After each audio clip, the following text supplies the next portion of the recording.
Hi there! Thank you so much for joining me today. This is Julie DiMatteo from thepaperpixie.com. I'm an independent Stampin' Up! Demonstrator in the US.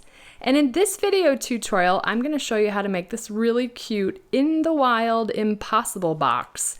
And it's an impossible box because when you lift up the lid, it looks like it's impossible, but I'm going to show you how this is totally possible.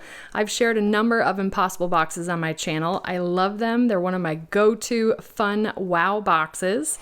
And this one is just a different size than what I've shared before. I love the dimensions of this. This box is 2.5 by 2.5 by 2 1/4. So it's a really great size for a handful of treats or a candle or some sweet gift to put in there. And the recipient is just going to be wowed. And I've opted to add designer series paper to the top, which I think really adds to how cool this impossible box looks.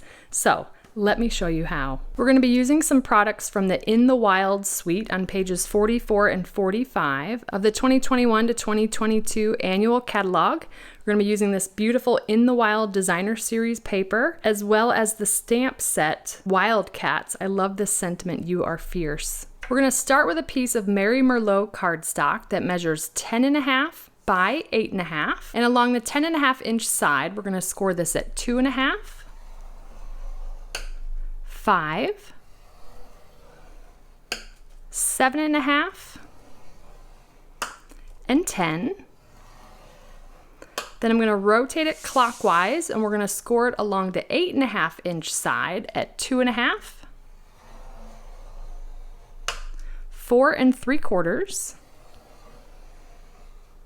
And then I'm going to flip the cardstock and we're going to score at 6 and 7 1/4.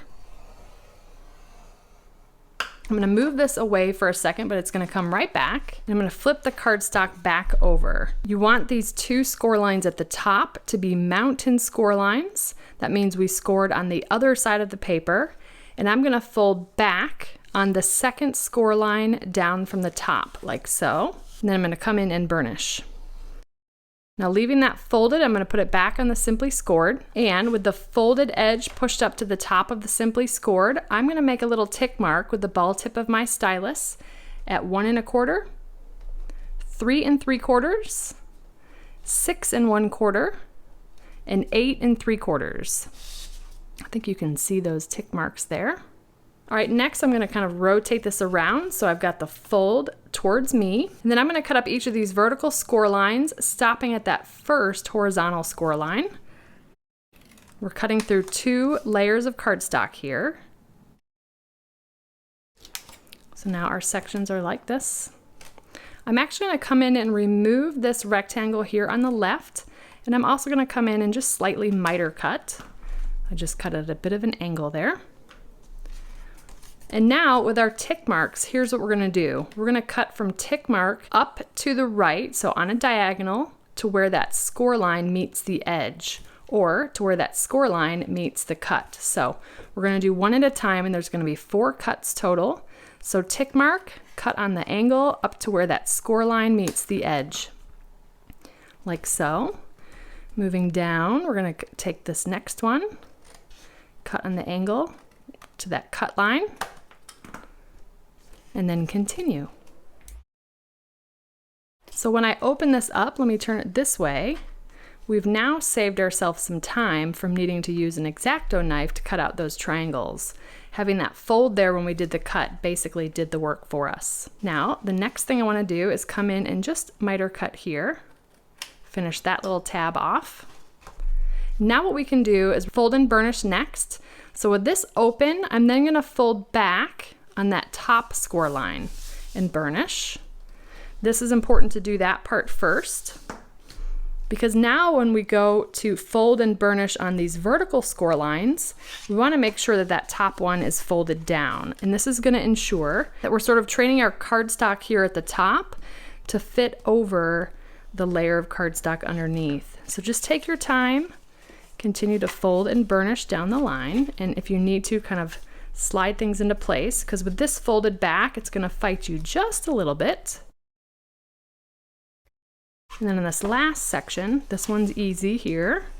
And then at this top tab, we just want to make sure we fold that over that layer of cardstock. All right, so like that. Now, we've got this 2.5-inch section along the bottom. I'm going to come in and cut up each of the vertical score lines and stop at that first horizontal score line. And I'm realizing I also forgot to fold and burnish on these 2 horizontal lines. We're going to fold those the normal way. Come in and fold and burnish. All right, so if we look at it from the side, let's look at it from this side. Just kind of want to show you the direction of the folds. The top 2 are valley folds. The bottom 2 are mountain folds. So that's what yours should look like from the side. So we cut up each of those panels, but now we've got a lot of extra bulk. First, we've got to remove this strip here. So I'm going to come in and angle cut and remove that. And for this part, I'm going to bring in the paper trimmer. Now let me show you the template here. This will be included in my detailed blog post. So we did our triangle cutouts. We removed this section here and we removed this lower rectangle. Now we want to remove the bulk from these 2 squares. And we're just basically going to be cutting those in half. You could eyeball this if you want to, but I like to use my paper trimmer. All right, so we want to cut this square, the first square from the top, and the third square from the top. So I'm going to fold the second and fourth squares out of the way. Then we're going to line up this top edge, and I'm going to line up the right edge to 1 1/4. And then we can go ahead and remove the bulk there. Fold these big ones out of the way again, then we can come in and just miter cut on these shorter tabs. And then comparing to our template, that's what we've got going on. Now, before we put things together, we're going to adhere our designer series paper. I'm using the In the Wild designer series paper, and I've got 4 pieces that measure 2 1/8 tall by 2 3/8 inch wide. If you have a directional pattern, you want to cut that in landscape. And these 4 panels are going to glue right down this middle section. I'm going to use multi-purpose liquid glue for that. Then I have another 4 pieces that measure 1 1/8 inch tall by 2 3/8 inch wide. And these pieces I'm actually going to flip over, and these are going to adhere in this direction, so up and down along this section here. All right, we've got those adhered. I'm going to flip this back over, and remember we want to fold this back. So when you fold it this way, you've got all of your paper going in the same direction. Now it's time to put our box together. So I'm going to go ahead and flip this over. Again, we want to make sure that that is still folded. I'm going to fold on the second score line from the left. We're going to ignore this tab for now. So we're just going to apply glue to this larger tab in the middle. But it's very important that this is folded now before we glue this down, because you won't be able to flip it after. So then I'm going to fold on the first score line from the right and just line up the score lines there. And then just press into place. Give it a few minutes to adhere. All right, so now let's go ahead and open this up. This is our seam, so this is the back of the box. Open these flaps from the bottom. I'm going to fold those 2 flaps in and apply liquid glue. And then liquid glue to the front section here. Now this is a quite large section, so just take your time applying glue. Then I can sort of press this box down to give me a little bit of leverage on the desktop. I'm going to fold the back flap and then the front flap. And then I can just square up the corners there with my fingers and get that all lined up on the bottom. Then we'll flip this over and open our box here. Close our glue bottle, and then I can press from the inside to press those flaps down, like so, okay? Now, it's time to glue this tab, but the first thing I want to do is just dry fit it. So I'm going to tuck that behind the edge there and press this down. And because it's a heavier cardstock, you just want to make sure that everything's going to line up in place. That looks pretty good. Now, the key here is that this isn't going to exactly line up right to the score line. So we want to make sure that we don't put adhesive right up to that score line. So we'll stop just before it. Grabbing the liquid glue, I'm going to apply that again, not right up to the score line. And now what we can do is, before we press the lid down, tuck that tab right underneath where we want it to go. Then we can close our Impossible Box lid, Get everything lined up and then start to press that into place there. The liquid glue gives you some time to sort of get things situated. And then take your time and make sure that that's lined up. Give it a little chance to dry. There we go. All right, so let's open this up. Make sure that it works. If you do it a few times, it sort of breaks the paper in a bit. Oh, I could do this all day long. I love the way that that works. Now let's put our little triangles here on the top to make this box look even better. So to do that, I've got a square piece of In the Wild Designer Series paper that measures 2 1/4 by 2 1/4. And we're essentially going to cut that diagonally from corner to corner. You can do that really easily on the paper trimmer. We're just going to line up corner to corner in the cutting groove for our first cut. And then I like to do one triangle at a time. I'm going to turn it, push it up to the flat edge of the paper trimmer, but then make sure that that point is in the cutting groove. And then we can cut that triangle in half. I also like to lay these out so I know how they line up. Again, we'll do the same thing to this piece, push that up to the flat edge, line up that corner, and cut. And I'm just, again, gonna lay those out so they line up. This is the front of our box, and I'm just gonna start with one triangle at a time. And we're gonna lay those over these top panels.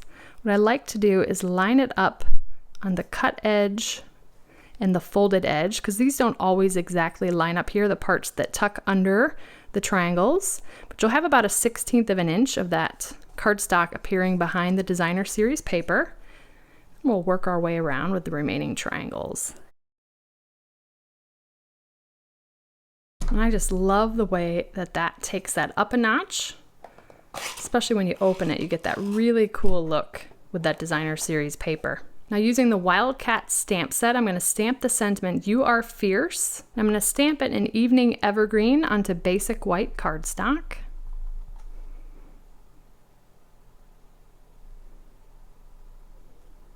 Then I'm going to die cut it using the Hippo and Friends dies in the smallest of the octagon shapes in this series of 4 nested octagons.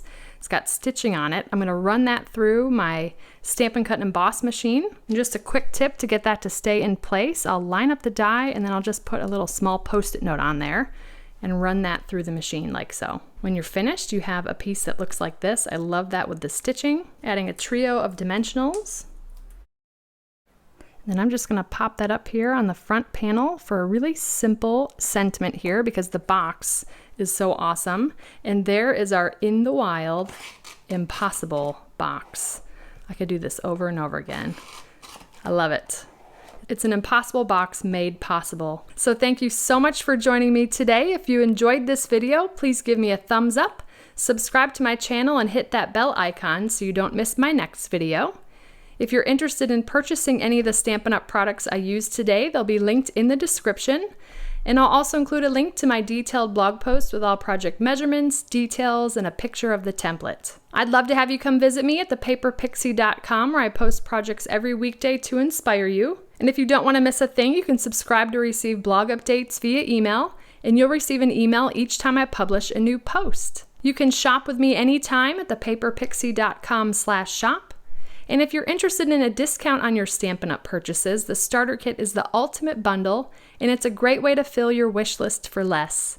You can purchase the starter kit at thepaperpixie.com/join, and I'd love to welcome you to the Stampin' Up! Family and my team of Paper Pixies. If you don't already have a demonstrator and you'd like complimentary copies of our current catalogs, you can submit a catalog request at thepaperpixie.com/happymail. And if you give this project a try, I'd love to see what you made, so feel free to share it on social media with the hashtag #PaperPixie, and I'll be sure to check it out. Thanks again for watching. I hope you have a wonderful and blessed day. Take care.